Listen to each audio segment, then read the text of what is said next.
Okay, my friends, so we're on slide 11, which is solving absolute value equations and inequalities. So we have the absolute value of x plus 1 is greater than or equal to 2. So remember when we see a plus in there, this is the distance from negative 1 is greater than or equal to 2. So if we were to graph it, we're going from negative 1, and the distance from that, from negative 1, is here, because that's 2 away to the left, and here, 2 away to the right. And it's greater than 2, so that distance can go in opposite directions, all of those being further away from negative 1. Beautiful. Next slide. Where are the solutions to the absolute value of 2x minus 3 is greater than or equal to 11? So first we write it just as is with 2x minus 3 greater than or equal to 11. And our second one is negative 2x minus 3 in parentheses greater than or equal to 11. So when we solve this, we add 3 to both sides and get 2x is greater than or equal to 14. Divide both sides by 2, and we get x is greater than or equal to 7. So that's our first inequality. Our second one, we can distribute this negative to get negative 2x plus 3 greater than or equal to 11. Subtract 3 on both sides. Negative 2x is greater than or equal to 8. And then when we divide by negative 2, we flip that sign to get x is less than or equal to negative 4. So it has to be bigger than or equal to 7 or less than or equal to negative 4. So if we were to graph that, since we have or equal to, we can do our closed circles on 7, shaded to the right, or negative 4, shaded to the left. So there is our absolute value graph. Beautiful. So when we have absolute value, that distance from 0, we have two options because we can go, the distance is either going to be 11 or negative 11. So we have our two inequalities that we create.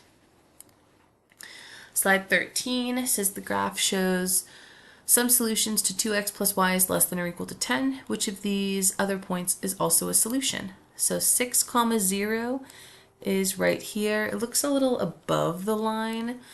So that was this point. I'll do them by colors. 3, 3 is here, which does look in the blob of solutions. And then we have both or neither. So if we're not sure, like I think 3, 3 looks good to me, but we can check it for our x and y. So we would get 2 times 3 plus 3 should be less than or equal to 10. 2 times 3 is 6, plus 3 is 9, which is less than or equal to 10. So this one is definitely correct. I don't think 6, 0 is correct, but if we were not sure, we could check it, which would mean x is 6 and our y is 0. 2 times 6 is 12, and that is not less than or equal to 10. So just this one is correct. And you can show your work by, seeing how it fits into the solutions on the graph, or also noticing that when we plug it in, we get a true inequality statement, so we know that it's part of our solution set. Beautiful. Next slide. Here's the graph of 2x plus y equals negative 5. Click to graph the solutions to 2x plus y is less than or equal to negative 5. Okay, so it's definitely a solid line, so that's great. We know it's a solid boundary line. And let's test a point. We love testing 0, 0 to see which way we're shading. So 2 times 0 plus 0, is that less than or equal to negative 5? 2 times 0 is 0. 0 plus 0 is 0. Is 0 smaller than -5? No. So that means the solution set is on the other side. So we just tested a point, plugged it in to see if we got a true or false statement, and that tells us which side we're going to graph. So because we got a false statement, we shade the other side, not including that point 0, 0. Beautiful. Slide 15 says an artist at the Saturday market makes $4 on each necklace that they sell and $2 for each bracelet.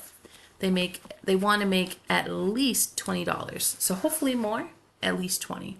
So your 4n plus 2b is greater than or equal to 20. Perfect. Graph all the solutions to this inequality. So we can take our inequality 4n plus 2b greater than or equal to 20. And if we put this in, b is our output, our y values. So if we subtract 4n from both sides,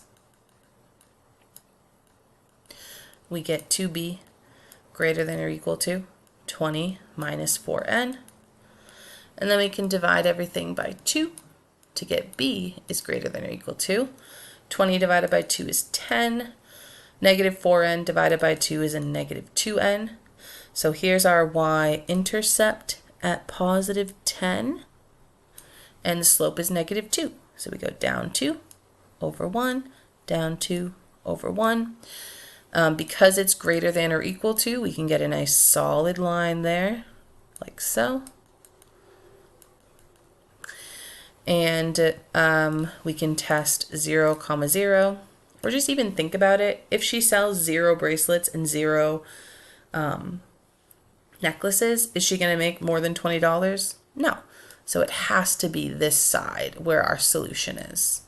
And if we did plug in 0, 0, if we weren't sure, we wanted to check, we'd get 4 times 0 plus 2 times 0 greater than or equal to 20, which of course this would be $0, which is not greater than or equal to 20, so it's false. Which of the solutions are realistic in context? Well, it's going to depend on how much bracelets and necklaces that she's able to sell. But, you know, this is a great solution. 5 bracelets, or 5 necklaces, 6 bracelets.